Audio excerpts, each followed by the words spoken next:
Shalom teman-teman yang luar biasa. Jumpa lagi dalam kelas pemuritan PPA IO 790 YBS. Nah, di bulan April ini kita akan belajar tentang tidak egois. Oh ya, perkenalkan terlebih dahulu, nama saya Novela Murianda Revani. Dan saya Eonika Patricia. Nah, pertama-tama, egoisme. Siapa di sini yang pernah bersifat egois? Kayaknya hampir semua orang pernah melakukannya ya. Tetapi dari mana sih asalnya dan kenapa sebagai orang Kristen kita gak boleh bersifat egois? Nah, di sini kita mau belajar bagaimana kita sebagai anak tidak egois mementingkan diri sendiri dan taat melakukan apa yang menjadi perintah orang tua, guru maupun mentor yang ada di PPA. Egois adalah mementingkan diri sendiri atau tidak mementingkan kepentingan orang lain atau tidak peduli terhadap orang lain. Nah teman-teman, dari Kejadian 13 ayat 1-18 menceritakan tentang Abraham dan Lot keponakannya. Abraham sangat kaya raya dan memiliki banyak domba dan lembu. Mereka pergi dari tanah Mesir menuju tanah Negeb dan mereka tambah kaya. Akan tetapi, terjadilah perkelahian antara para gembala Abraham dan Lot karena mereka berebut tanah dan rumput yang ada. Dan akhirnya Abraham berkata kepada Lot, "Untuk memilih jika engkau ke kanan, maka aku akan ke kiri. Sebaliknya, jika engkau ke kiri, maka aku akan ke kanan." Akhirnya Lot memilih seluruh lembah Yordan dan mereka menuju sebelah timur, dan akhirnya Lot berpisah dengan Abraham. Abraham tetap di tanah Kanaan, tetapi Lot menetap di kota Yordan, lembah Yordan, dan berkemah di dekat Sodom. Abraham memiliki karakter yang tidak egois. Dia mengalah dengan Lot dan mementingkan kepentingan dirinya sendiri untuk kepentingan orang lain. Nah, selanjutnya, apa sih yang bikin kita jadi egois? Ngomongin egoisme, sebenarnya ada banyak pemicunya. Dari yang paling sederhana, kayak iri hati dan keinginan untuk selalu menang sendiri, sampai yang kompleks seperti takut kehilangan sesuatu atau kekhawatiran tentang apa yang orang lain pikirkan. Kenapa sih sebagai orang Kristen kita gak boleh egois dan harus rendah hati? Nah, sebagai orang Kristen, kita punya patokan jelas kenapa kita harus hindari egoisme dari ayat-ayat Alkitab yang luar biasa. Contohnya, ada di Matius 20 ayat 28 yang berbunyi, "Sama seperti anak manusia datang bukan untuk dilayani, melainkan untuk melayani dan untuk memberikan nyawanya menjadi tebusan bagi banyak orang." Nah teman-teman, dari Alkitab juga ada contohnya teladan rendah hati. Yang pertama itu ada Yesus Kristus, sang teladan utama.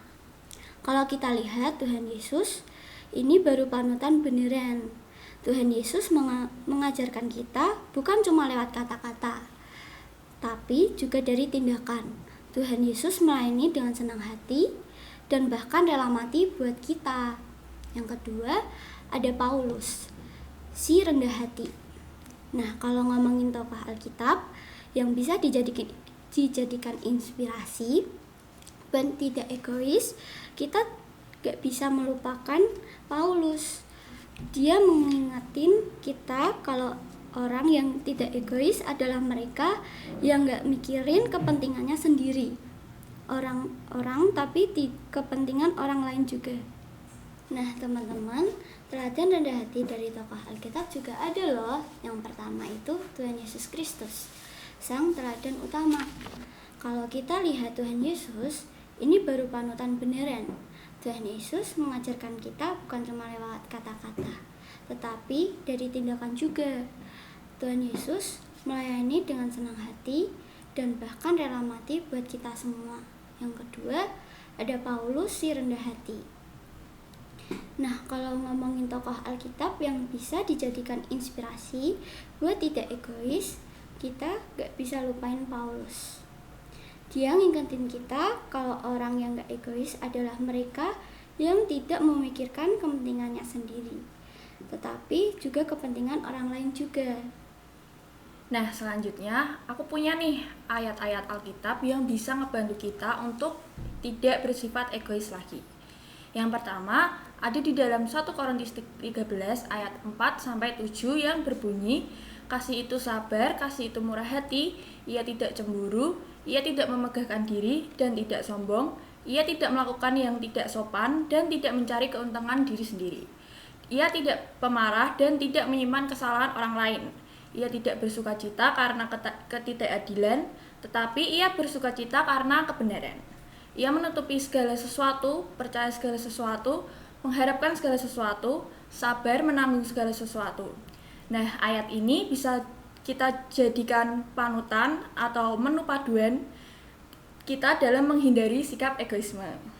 Nah, yang kedua ada di dalam Galatia 5 ayat 22 sampai 23 yang berbunyi, tetapi buah roh ialah kasih, sukacita, damai sejahtera, kesabaran, kemurahan, kebaikan, kesetiaan, kelemah lembutan, penguasaan diri, dan tidak ada hukum yang menentang hal-hal itu.